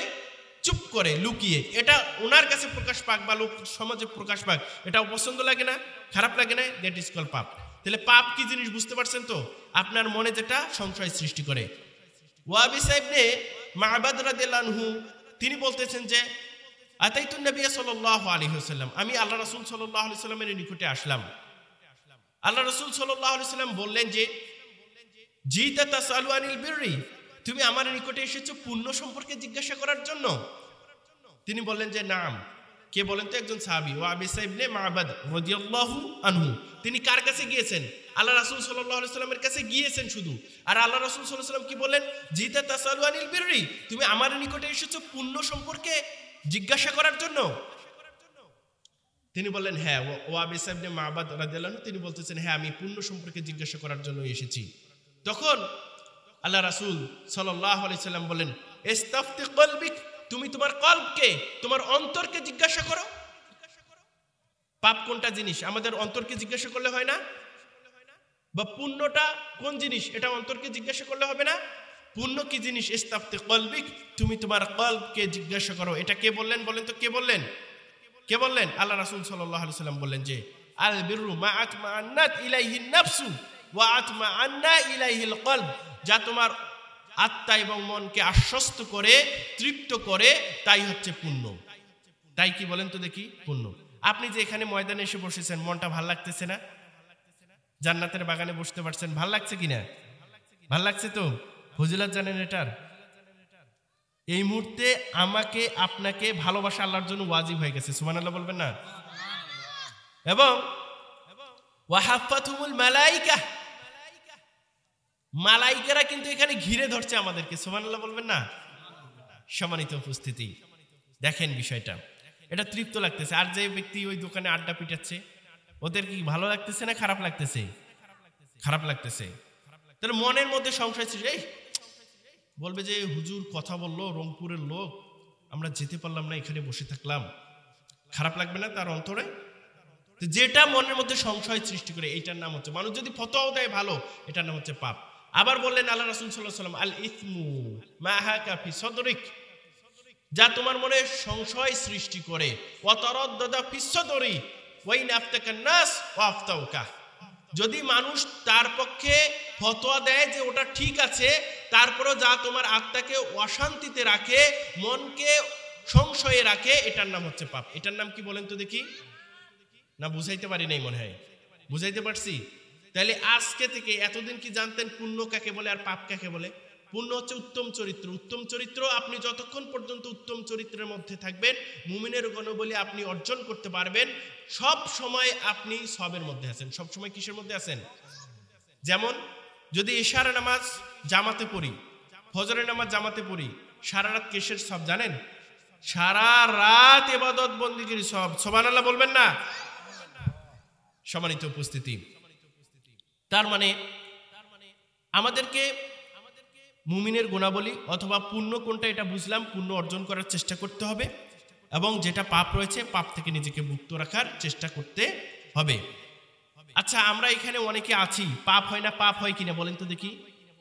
পাপ থেকে মুক্ত থাকতে পারবো এরকম কতগুলো আমি হিন্টস দেব, টেকনিক বলবো? বলবো? আচ্ছা, ইব্রাহিম ইবনে আদহাম রাহিমাহুল্লাহ, ওনার কাছে একজন লোক আসছেন, খুব ভালোভাবে মনে রাখবেন। ওনার কাছে একজন লোক আসছেন, এসে বলতেছেন আমার পাপ হয়, আমি পাপ থেকে কিভাবে নিজেকে মুক্ত রাখবো? আমরা রাখতে চাই কিনা বলেন তো? পাপ থেকে নিজেদেরকে কি মুক্ত রাখতে চাই? মুক্ত রাখতে চাই। প্রথম কথা বললেন ইব্রাহিম ইবনে আদহাম, আচ্ছা তুমি যদি পাপ করোই, তাহলে তুমি আল্লাহর দেওয়া রিজেক খাবে না। আল্লাহর দেওয়া রিজেক কি করবে না? আপনারা কি বুঝতে পারতেছেন? আচ্ছা, আমরা চাল কোথা থেকে পেয়েছি বলেন তো দেখি? ধান থেকে পেয়েছি। আমি চাষাবাদ করেছি সেজন্য পাইছি নাকি? না ধানটা উৎপন্ন করে দিয়েছেন মহান রব? ওয়ামিম্মা আখরাজনা লাকুম মিনাল আরদ, মহান রব বলেন যে আমি ভূমি হতে যা তোমাদের জন্য উৎপন্ন করে দেই। বৃষ্টি না দিলে আমরা কি ধান পেতাম? যা রিজেক রয়েছে, যা খাদ্য রয়েছে, এগুলো কে দিয়েছেন? মহান রব।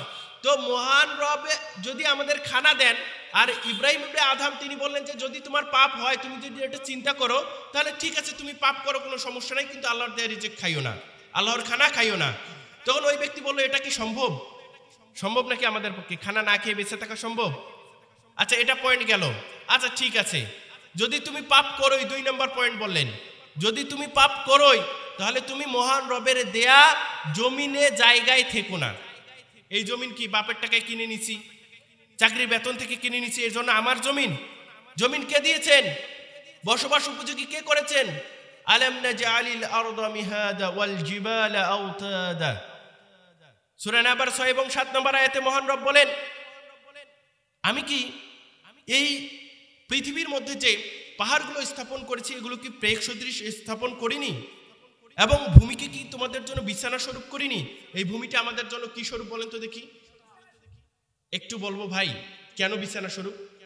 এই পৃথিবীটা 3 ভাগে বিভক্ত। উপরের অংশ ক্রাস্ট, এর পরের অংশটা হচ্ছে মেন্টাল, এর পরের অংশটা হচ্ছে কোর। কয় অংশের কথা বলছি বলেন তো দেখি? Crust, mental and core. Crust হচ্ছে 0 থেকে 60 কিলোমিটার পর্যন্ত। খুব মনোযোগ সহকারে শোনেন। ক্রাস্টটা কত? 0 থেকে আমরা যেখানে বসে আছি সেখান থেকে 60 কিলোমিটার পর্যন্ত। এর পরের অংশের নাম হচ্ছে মেন্টাল। এই মেন্টালের দূরত্ব হচ্ছে 2900 কিলোমিটার। 2000 কত কিলোমিটার? 2900 কিলোমিটার পর্যন্ত হচ্ছে মেন্টাল। বাবুল আক্তার, গ্রাম দাদপুর, প্রবাসী, নগদ 2000 টাকা মৃত বাবার জন্য দোয়া চেয়েছেন। আমরা ওনার বাবার জন্য দোয়া করি, মহান রব তার কবরখানাকে জান্নাতুল ফেরদৌস বানিয়ে দেন। সবাই বলি আল্লাহুম্মা আমিন। সম্মানিত উপস্থিতি, খুব ভালো করে শোনেন। এই পৃথিবীটা কয় ভাগে বিভক্ত ভাই বলেন তো দেখি? 3 ভাগে। প্রথমটা কি? ক্রাস্ট, 60 কিলোমিটার পর্যন্ত। এরপরটা হচ্ছে মেন্টাল, কত? 2900 কিলোমিটার পর্যন্ত। এর পরের অংশটা হচ্ছে কোর, ওটা হচ্ছে 2890 কিলোমিটার পর্যন্ত। আমরা যেখানে বসবাস করতেছি এর তাপমাত্রা আজকে কত হতে পারে স্যার? আজকে কত হতে পারে? 18, 20, 25 ডিগ্রি সেলসিয়াস তাপমাত্রা। কিন্তু মেন্টাল পরের যে স্তরটা, এখানে তাপমাত্রা হচ্ছে 900 ডিগ্রি সেলসিয়াস। কত? আর কোরের তাপমাত্রা হচ্ছে 3700 ডিগ্রি সেলসিয়াস তাপমাত্রা। কত ডিগ্রি সেলসিয়াস তাপমাত্রা? আচ্ছা বলেন তো দেখি, পানি বাষ্পে পরিণত হয় কত ডিগ্রি সেলসিয়াস তাপমাত্রা, কেউ বলতে পারেন? 100 ডিগ্রি সেলসিয়াস তাপমাত্রা দিতে পারতেন, দিলেন না কেন? কারণ পানিগুলো বাষ্পে পরিণত হবে। পানি না থাকলে আমরা খাবো কিভাবে? আমরা কিভাবে চলবো? গাছপালা কিভাবে হবে? শস্য কিভাবে হবে? মহান রব আমাদের কি করলেন দেখেন, পৃথিবীটা বিছানা স্বরূপ করলেন না আমাদের জন্য, এবং বসবাস উপযোগী করেছেন কিনা এই ক্রাস্ট অংশটাকে? আপনারা কি বুঝতে পারছেন? তার মানে এই পৃথিবীটাকে বসবাস উপযোগী করেছেন মহান রব। পাপ হলে কি করব বলেন তো দেখি? ইব্রাহিম ইবনে আদম প্রথম কথা কি বলেছেন? যদি তুমি পাপ করো তাহলে আল্লাহর দেয়া রিজিক খাইও না। তিনি বললেন এটা তো আমার পক্ষে সম্ভব নয়। আবার 2 নম্বরে বললেন তা যদি সম্ভব না হয় তাহলে আল্লাহর দেয়া জায়গায় তুমি থেকো না। তিনি বললেন আমরা কি পৃথিবী ছেড়ে অন্য কোথাও যেতে পারবো? মঙ্গল গ্রহে যাব। মঙ্গল গ্রহ কে সৃষ্টি করেছেন? তো কোথাও যাওয়ার জায়গা আছে? আবার বললেন আচ্ছা তুমি যদি এটাও না পারো, তুমি মনে করো খাচ্ছ আল্লাহর দেয়া খাদ্য, তুমি এই পৃথিবীতেই আছো, আচ্ছা তুমি যখন পাপ করো তাহলে আল্লাহ যেন দেখতে না পায়। আমরা পাপ করি না? তা আল্লাহর দেয়া রিজিক খাচ্ছি, আল্লাহর দেয়া জায়গায় রয়েছি, আল্লাহকে আবার দেখায় দেখায় পাপ করব? তা ইব্রাহিম ইবনে আদম বললেন যে তাহলে আল্লাহ যেন দেখতে না পায় তোমার পাপটা। পাপটা কে দেখতে না পায়? এটা কি সম্ভব? এমন কোন জায়গা আছে যেখানে আল্লাহ দেখতে পাবেন না? সম্ভব নয়। এটাও গেল, বলতেছে ওই ব্যক্তি না এটা তো সম্ভব নয়।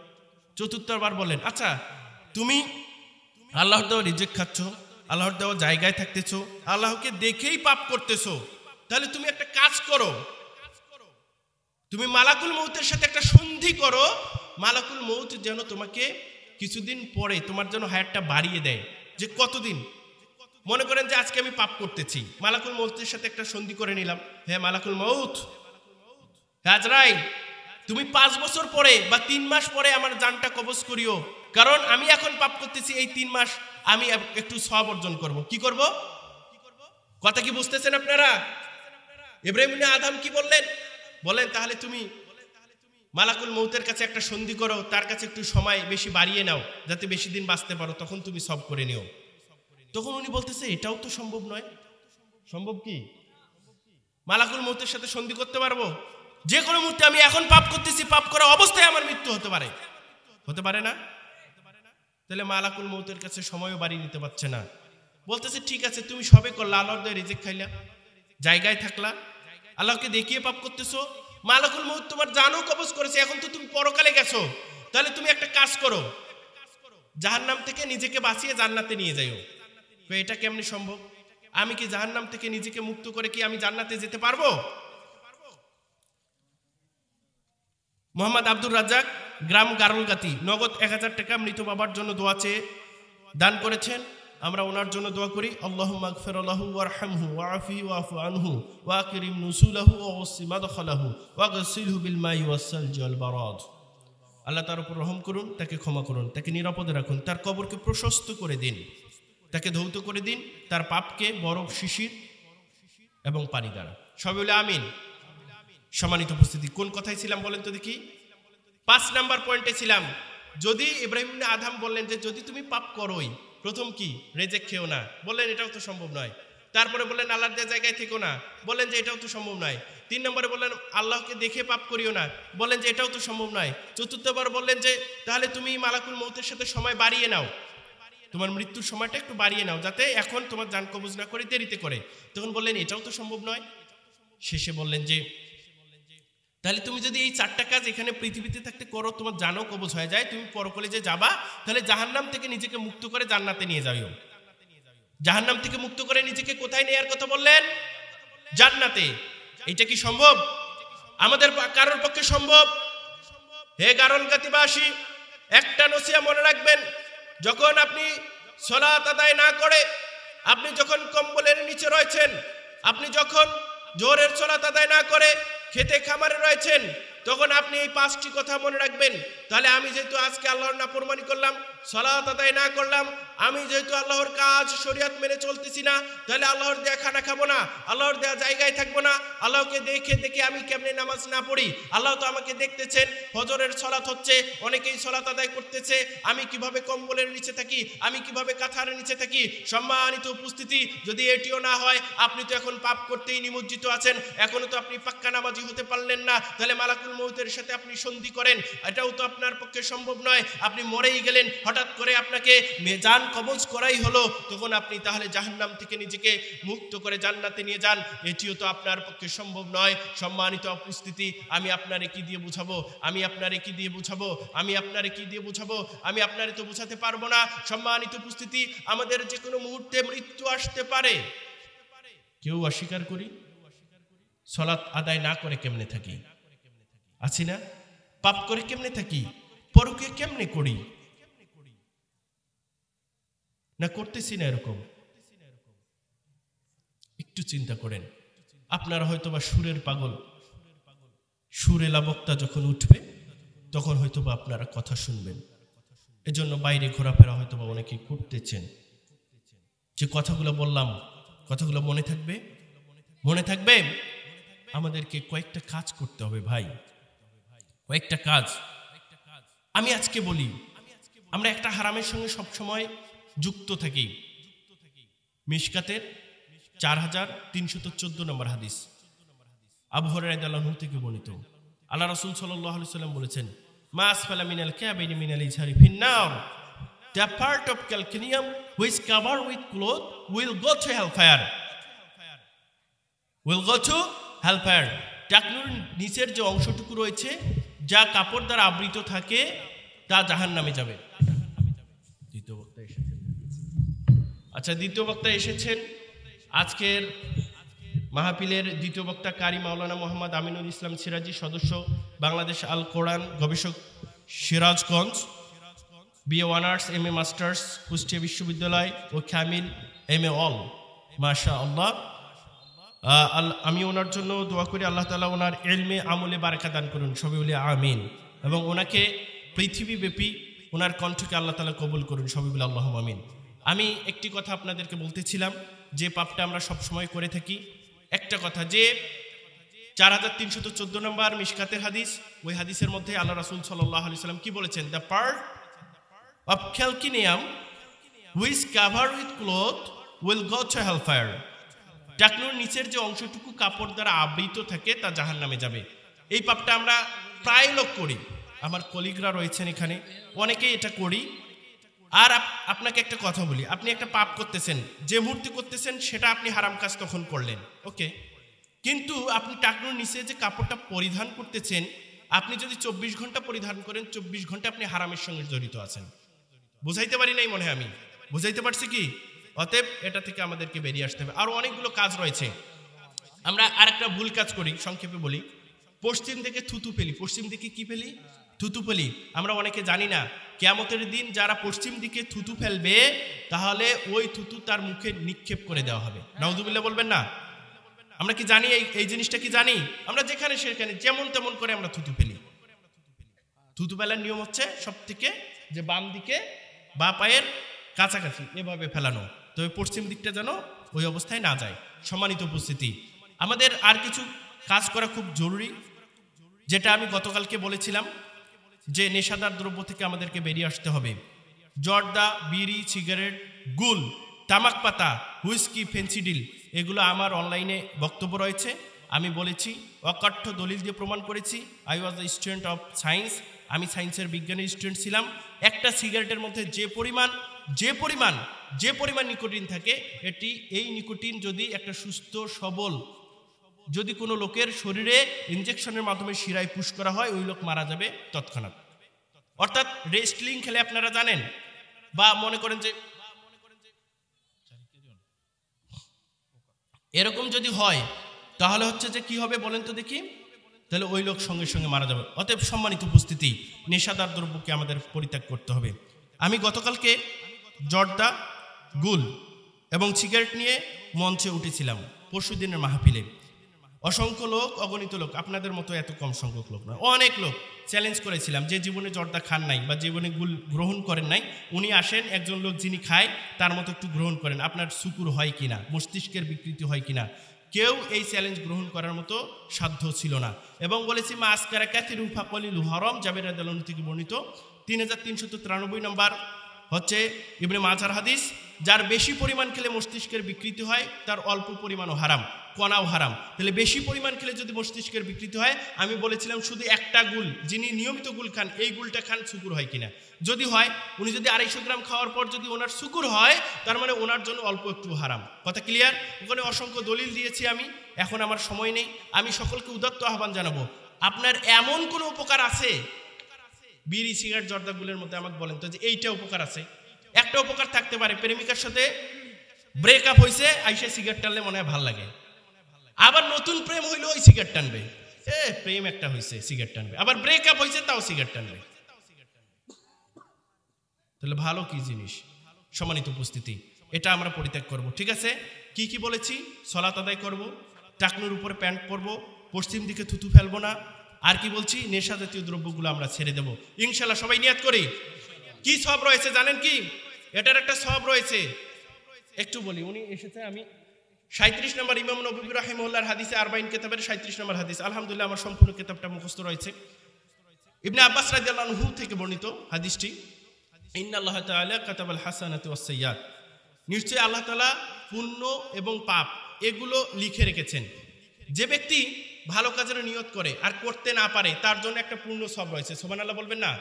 আমরা যদি নিয়ত করি যে আমি সালাত আদায় করব, আমি ভালো কাজ করব, এই মসজিদে এই মাদ্রাসায় দান সাদাকা করব, নিয়ত করব, করতে না পারলেও তার জন্য পূর্ণ সব রয়েছে। আর কেউ যদি করে, তাহলে তার জন্য সব রয়েছে 10 থেকে 700 গুণ, কোনো কোনো ক্ষেত্রে আরো বেশি বাড়িয়ে দেওয়া হয়। সুবহানাল্লাহ বলবেন না? সুবহানাল্লাহ বলবেন না? তার মানে ভালো কাজের এই নিয়তগুলো আমরা করি। সম্মানিত উপস্থিতি, আমি একেবারেই শেষ করে দেব, আর আমি এই কথাগুলো বাড়াতে চাই না। হালাল রুজি খাওয়াটা খুব বেশি জরুরি, হালাল রুজি খাওয়াটা খুব বেশি জরুরি। আমি এই বিষয়ে একটা কথা বলি। আমাকে অনেকে প্রশ্ন করে, আমি পল্লী বিদ্যুতে জব করি হুজুর, অনেকে আমার কলিগরা প্রশ্ন করে অনেক সময়, কেউ টাকা দিলে নেওয়া যাবে কিনা, জোর করে দিচ্ছে নেওয়া যাবে কিনা। তো এই ব্যাপারে আমি বলি, এই ব্যাপারে তো আলোচনা করলে অনেক দীর্ঘ সময়ের প্রয়োজন। 3748 নম্বর হাদিস, বুরাইদা রাদিয়াল্লাহু আনহু থেকে হাদিসটি বর্ণিত। 37 কত বলেছি? 48 নম্বর মিশকাতের হাদিস, যে হাদিসটি 2943 নম্বরে আবু দাউদে রয়েছে। এই হাদিসের মধ্যে বলা হয়েছে যে মান ইস্তামাল্লাহু আলা আমালিন ফারাযাকনাহু রিজকান ফামা আখাযা বা'দা যালিকা ফাহুয়া গুলুল। কোন ব্যক্তির জন্য যে বেতন মজুরি নির্ধারণ করা হয়েছে এর অতিরিক্ত যা সে গ্রহণ করবে তাই তার জন্য খেয়ানত। নাউযুবিল্লাহ বলবেন না? তার মানে আমার জন্য 40,000 টাকা বেতন ফিক্সড রয়েছে, এর অতিরিক্ত আমি যাই গ্রহণ করব না কেন এটা হচ্ছে আমার জন্য, এটা আমার জন্য কি খেয়ানত। খেয়ানত মানে হচ্ছে হারাম, খেয়ানত মানে কি হারাম হয়ে যাবে, এটা আর আমার জন্য ঘুষ হয়ে যাবে। সম্মানিত উপস্থিতি, তাহলে এই হাদিস দ্বারা আমরা বুঝতে পারলাম। তবে এখানে একটা ব্যালেন্স করতে হবে, যেমন পল্লী বিদ্যুতের লাইনম্যান যারা রয়েছে এদের 8 ঘন্টার অতিরিক্ত পরিশ্রম করতে হয়। একটা গতবাদ একটা নিয়ম দিয়েছে 1500 টাকা, অতএব উনি 8 ঘন্টার বেশি অতিরিক্ত যখন কাজ করবেন তখন ওনাকে ওভারটাইম সিস্টেম এটা করে দিতে হবে, এটা দায়িত্বশীলদের। আর ইনি নিজেকে ইনসাফ করবেন, 8 ঘন্টা পূর্ণরূপে কাজ করবেন, তারপরে ওভারটাইম যতটুকু করবেন তার বেতন নেবেন, কিন্তু উনি কোনো গ্রাহকের কাছ থেকে কোনো 1 টাকাও নিতে পারবেন না। এটা শুধু এই জায়গায় না, আলহামদুলিল্লাহ পল্লী বিদ্যুতের অনেকেই ভালো, মানে অসংখ্য আমার সঙ্গে যারা এসেছে সকলেই ভালো। আজকে আমার সফরসঙ্গী হয়েছেন Shariful Islam sir, assistant junior engineer. আমার সঙ্গে এসেছেন আশিক ভাই লাইনম্যান গ্রেড 1, শাহিনুর রহমান ভাই লাইনম্যান গ্রেড 1 রয়েছেন, তারপরে হাসান ভাই রয়েছেন লাইনম্যান গ্রেড 1, শহীদুল ইসলাম ভাই এসেছেন লাইনম্যান গ্রেড 1, ফয়সাল ভাই এসেছেন লাইনম্যান গ্রেড 1, তারেক আনোয়ার এসেছেন লাইনম্যান গ্রেড 2। আমাদের সঙ্গে আরও কে জানি আসছেন স্যার, আশিক ভাই, সিরাজগঞ্জ থেকে অনেকে এসেছেন। ভালোবাসা সকলের জন্য, মাশাআল্লাহ। এই ভালোবাসা একদিন অনেক দূর পর্যন্ত যাবে। আমি দেখলাম কয়েকদিনে আমার যে পরিমাণ ছবি এবং সংবাদ মাধ্যমে কিছু পত্রিকায় ছাপিয়েছে যে পল্লী বিদ্যুতের লোক বক্তা, আলহামদুলিল্লাহ। আবার প্রশংসা করা ঠিক নয় যে অনর্গল ইংলিশে লেকচার দিতে পারেন। আল্লাহ তাআলা আমাকে যেন আমার চোখে সব থেকে ছোট করেন এবং পৃথিবীর অন্যান্য সকল লোকের চোখে আমাকে বড় করেন। সবাই বলি আল্লাহুম্মা আমিন। সুবহানাকাল্লাহুম্মা ওয়া বিহামদিক আশহাদু আল্লা ইলাহা ইল্লা আনতা আস্তাগফিরুকা ওয়া আতুবু ইলাইক।